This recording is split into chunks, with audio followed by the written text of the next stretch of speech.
नमस्कार, आप देख रहे हैं भिलाई का सच।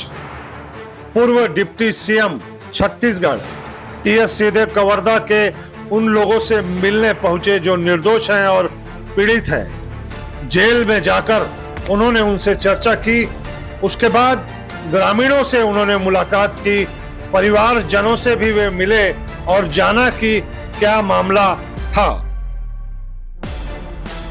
इस मामले में उन्होंने कहा कि गंभीर रूप से जांच होनी चाहिए जो अभी तक नहीं हो रही है। शासन प्रशासन इस मामले में दोषी है। मुआवजे से कुछ नहीं होता, लेकिन जिनका परिवार टूट गया है, बर्बाद हो गया है, जिसके परिवार में मृत्यु हो गई है, उसे न्याय मिलना चाहिए।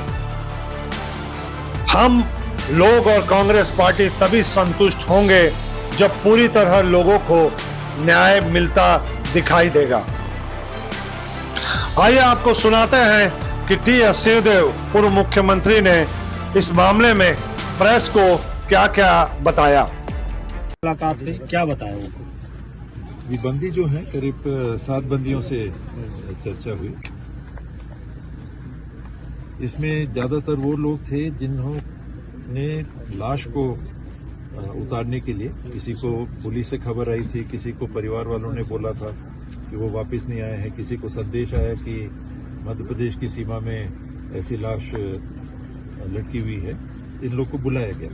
तो करीब 5 या 6 लोग तो ऐसे हैं, 5 लोग की जो लाश के साथ थे।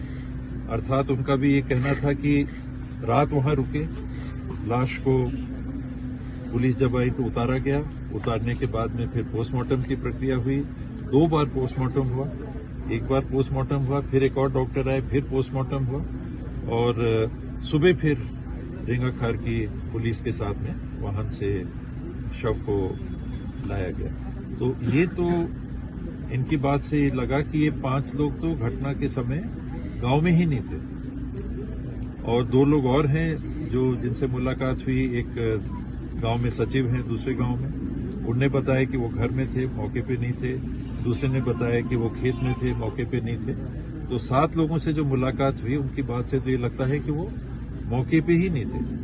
5 तो ऑन रिकॉर्ड जहां लाश थी मध्य प्रदेश में वहां थे। तो ये बातें सामने अभी चर्चा में आई हैं। ये भी लोगों ने बताया कि सिर पे चोट थी और एक व्यक्ति ने बताया कि जो गमछा था, गमछे पे खून के दाग थे। हाथ में यहाँ चोट थी, खून दिख रहा था, हाथ में चोट थी। एक व्यक्ति ने बताया कि यहाँ कोई चोट थी। तो इस प्रकार से अलग अलग ये बातें। 5 में से 3 लोगों ने बताया कि चोट थी और 5वें ने बताया कि जो कपड़ा था, गमछा जो पेड़ में लगा था, उस पे खून के निशान थे और दाहिने हाथ में यहाँ खून बह रहा था। ऐसा करके पूरे घटनाक्रम में कांग्रेस जो है कितना संतुष्ट है क्या जो कार्रवाई हुई है उस पर? देखिए, मिलने से ही प्रथम दृष्टया दिख रहा है कि जो लोग बंदी हैं ये मौके पे ही नहीं थे। 5 लोग तो जो पोस्टमार्टम की प्रक्रिया के लिए मध्य प्रदेश में थे, रात वहीं पर सोए और दूसरे दिन पुलिस की जानकारी में आए। पुलिस के लोग वहां थे, कोतवाल भी साथ में था। तो जब लोग ही वहां नहीं थे तो प्रथम दृष्टया इनसे चर्चा में तो स्पष्ट लगता था कि तो मौके पे नहीं थे।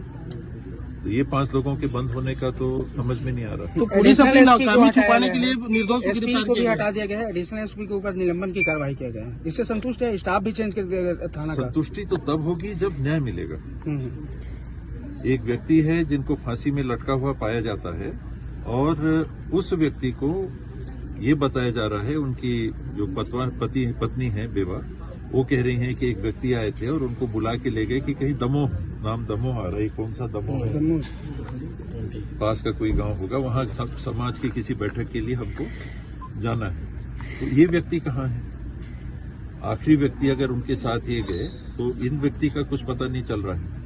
और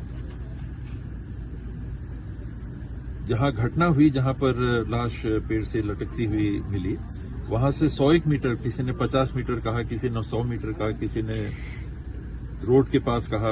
एक रोड वहां से जा रही है, उसके पास में मोटरसाइकिल वहां थी, चप्पल भी वहीं थे। और ये जो चोट की बात आ रही है, ये पोस्टमार्टम में है कि नहीं मुझे जानकारी नहीं है, लेकिन ये चश्मदीद माने जाने चाहिए कि जिनको वहां बुलाया गया था, इन लोग का ये कहना था। ये बातें जब तक क्लियर नहीं होती, जो घर जला के जिनकी हत्या की गई, इसके मुजरिम कौन है, उनको जब तक सजा नहीं मिलती, कचरों के साथ जो हुआ वो संदेह के दायरे में है या आत्महत्या का मामला है, उसमें कुछ नहीं होता।